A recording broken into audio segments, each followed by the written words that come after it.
and welcome back to another episode of the Essex Allotment Farm.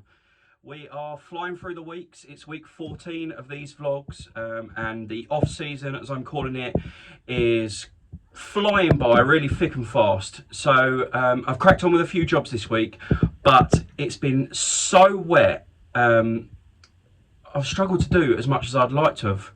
Let me show you.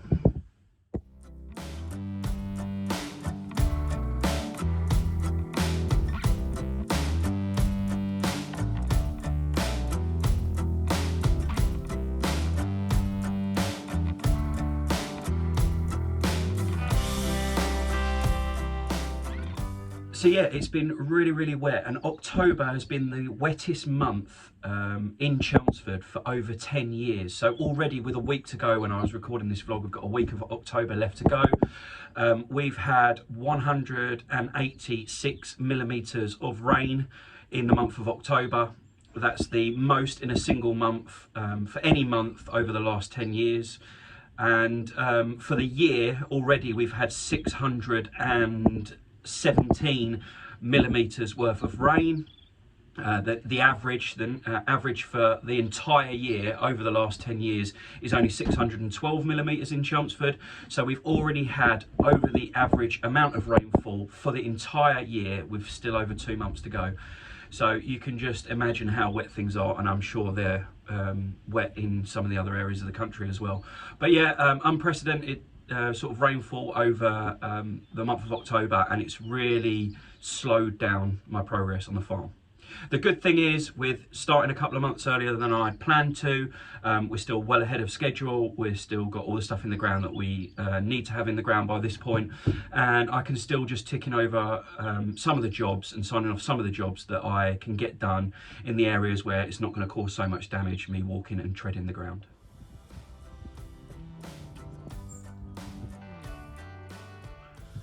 You'll have seen in the opening sort of shots that I've trimmed down some of the weeds in the main sort of hub area in front of the shed and outside of block A, and I've put some tarp down and just weighed them down with some of the natural grower fertiliser. And the idea there is just to start suppressing the weeds so that in spring I can either seed some grass or lay some turf there to have a nice area for my volunteers to sit and have a cup of tea or a drink when they come, and, you know, more importantly for me to have a drink and a cup of tea in peace when I'm here a little bit more often when next season starts. I've talked to you a little bit about mulch in previous vlogs, but I'm going to shoot over to my parents' property where they've got loads of trees to collect some bags full of leaves. I'm going to prep them and bring them back and start to mulch my garlic bread, just to give that a bit of added protection for over the winter. I'll talk to you a little bit more about mulching and why I'm bothering doing it at all.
so that's a good job, well done. The process was probably really simple to follow.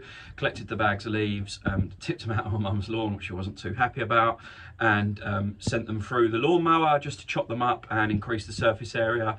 Brought them up to the farm, and I've literally just put a thin layer of about 1 inch onto my garlic bed where my garlics have just started to sprout. So I know the germination's pretty good, they're fine, they're loving life at the moment, and that would, like I say, just give them a little bit of protection, and also more importantly the nutrients and soil microbe activity.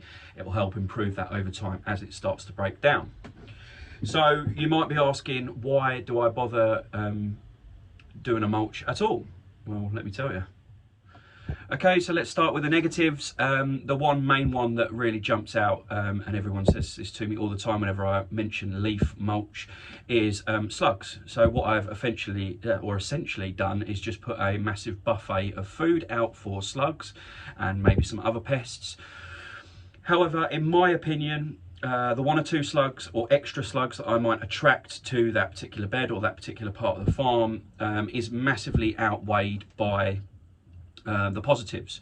So when you think of leaf mulch, first of all, it helps create a more consistent temperature. At this time of year, it will make the soil, or keep the soil slightly warmer, maybe a degree or so warmer.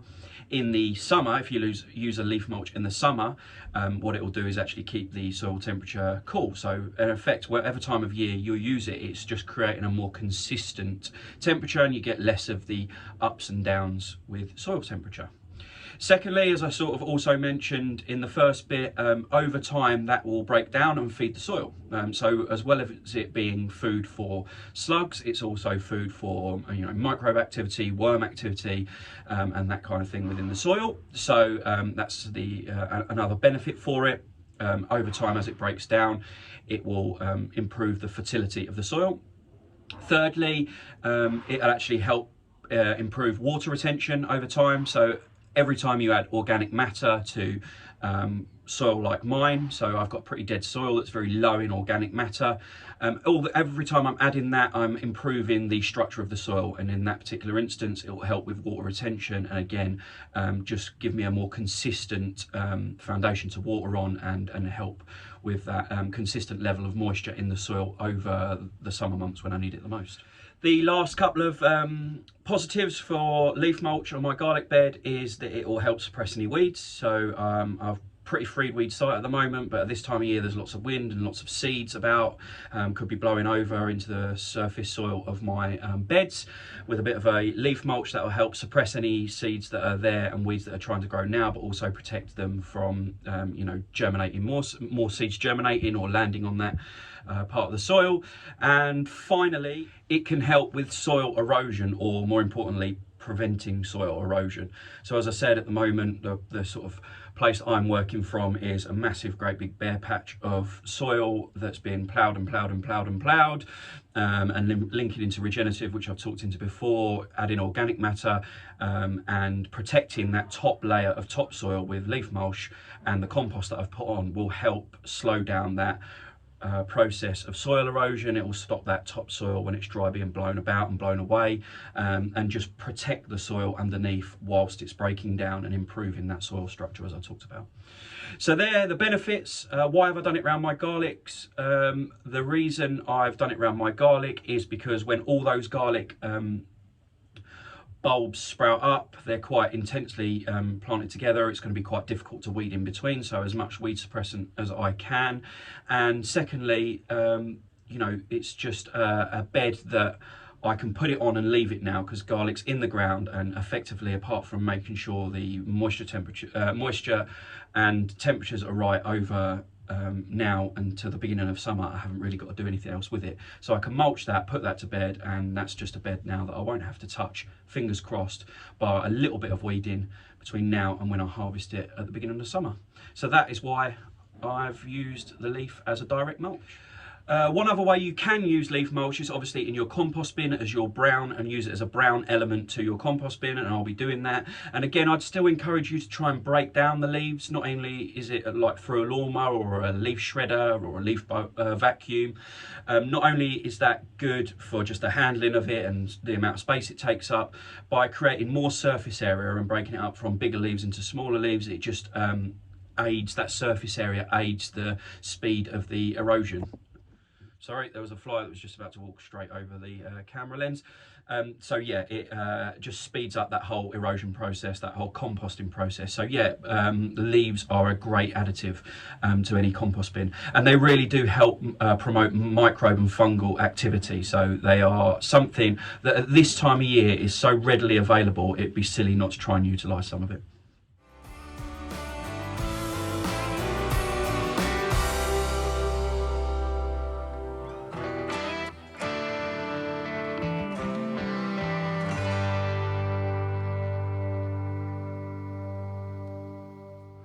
Just while we're kind of loosely on the subject of garlic, I found my 2 elephant garlic bulbs that I'd grown from last year or last season. So what had happened is I'd got sent 2 individual cloves. I popped them in the ground, grown 2 elephant garlic bulbs. I found them, I forgot where I stored them, but I found them, stumbled across them. So I've broken them up, and they are now ready to go in the ground to grow, 10 or so new elephant garlic bulbs, and I'll do the same until I've got a nice amount of elephant garlic.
Okay, so another momentous moment on the Essex Allotment Farm. I've picked a few lettuce leaves. Now it's pretty early in the week and I don't harvest for my veg boxes until Thursday.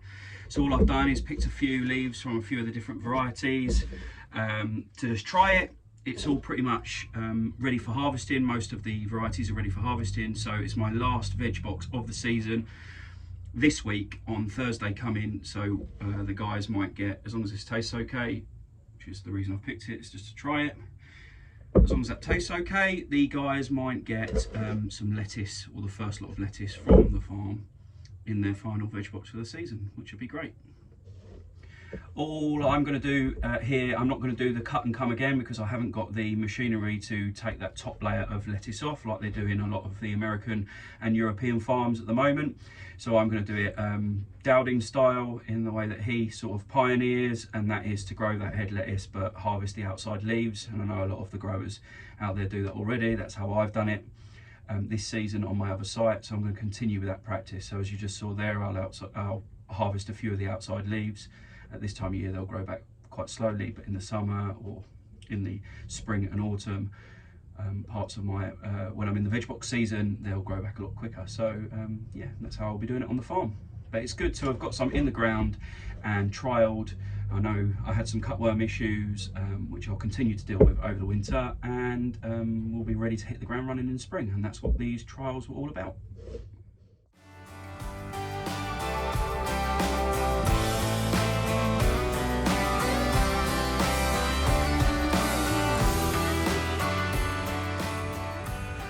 Right, that's it for this week. I've got my lettuce. I'm going to get off home. Like I say, I didn't get too much done this week, but that was purely because of the weather. But thanks for watching. Thanks for joining me. Sorry if this last bit's a bit windy. I'm just walking to the car. If you liked it, hit the like button. If you found it interesting or useful, share it with your friends. Help my channel grow. But thanks for watching.